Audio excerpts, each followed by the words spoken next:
And so there's just many memories entwined all over this building.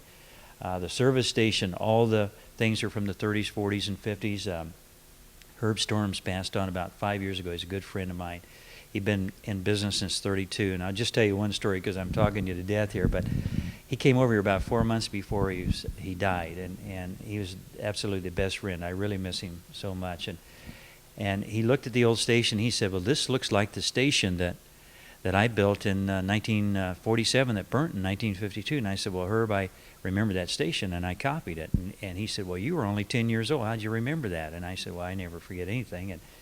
And he got kind of misty-eyed, and he loved what I was doing, and I could see he was trying to change the subject. And he looked at the gas pumps, and he said, well, you know, your globes don't rotate, and my globes would rotate. And I said, well, Herb, I don't think there's a set of those left in the world because I've looked everywhere for them. He looked at me, smiled, and he said, I've still got them. And he had 3 of them. That's what I needed. And Herb would always sell me things too cheap, and I'd say, Herb, that's way too cheap. A collector would pay more money than that for it.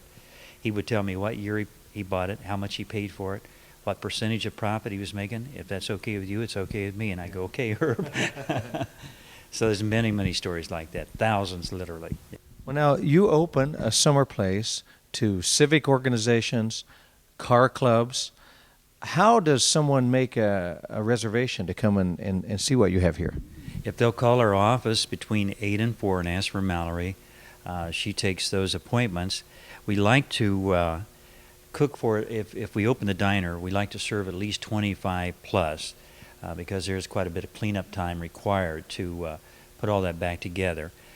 Christmas time, we do something here that's really fun as well. We're open for about 4 days. We take the people in groups of 50, and of course these are not necessarily people that know one another, but we can seat that many in the diner comfortably. And so we do this for our Foundation Home for Every Child. It's $15, which means you can write that off your taxes. We're a 501c.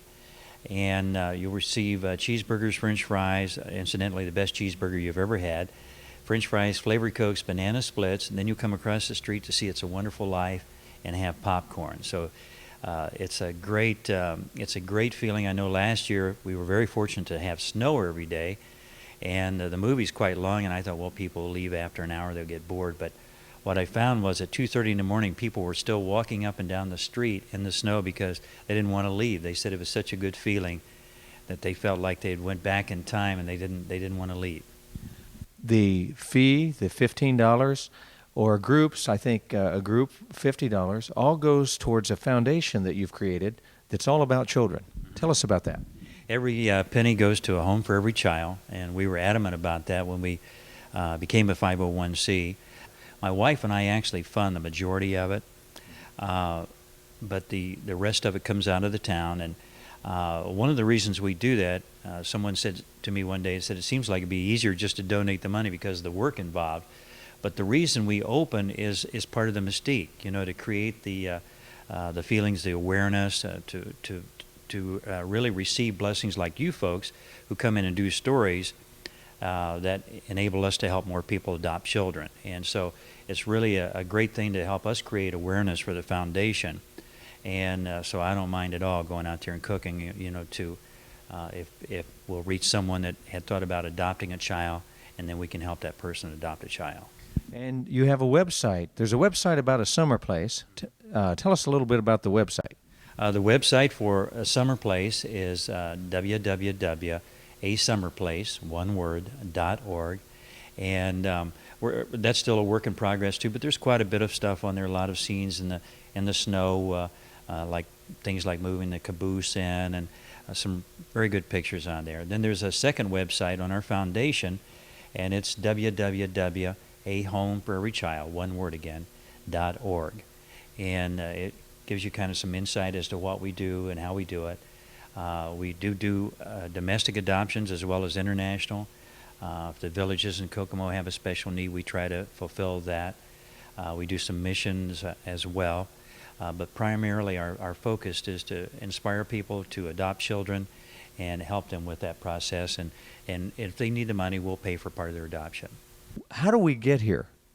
What's their location? Well, we're about 5 miles north of Tipton on Highway 19. We're at 4190 North, and that would be on the west side of the road. The town is not really visible from the road unless it's lit up at night. Then it looks like there's a tremendous fire back here with all the neon. And if you're coming from the south, you'd pass through Tipton on Highway 19, about 5 miles on your left. If you're coming from the north, you would cross Highway 26. We're exactly 4.7 miles south of 26 on the west side. We appreciate you sharing a summer place with us, and we just want to thank you. Well, thank you, Ray. I appreciate you and Inge both being here, and you guys do a great job. And by the way, you had your 56 Ford truck over here last week. I would love to have kept that truck over here, and we really enjoyed having you here.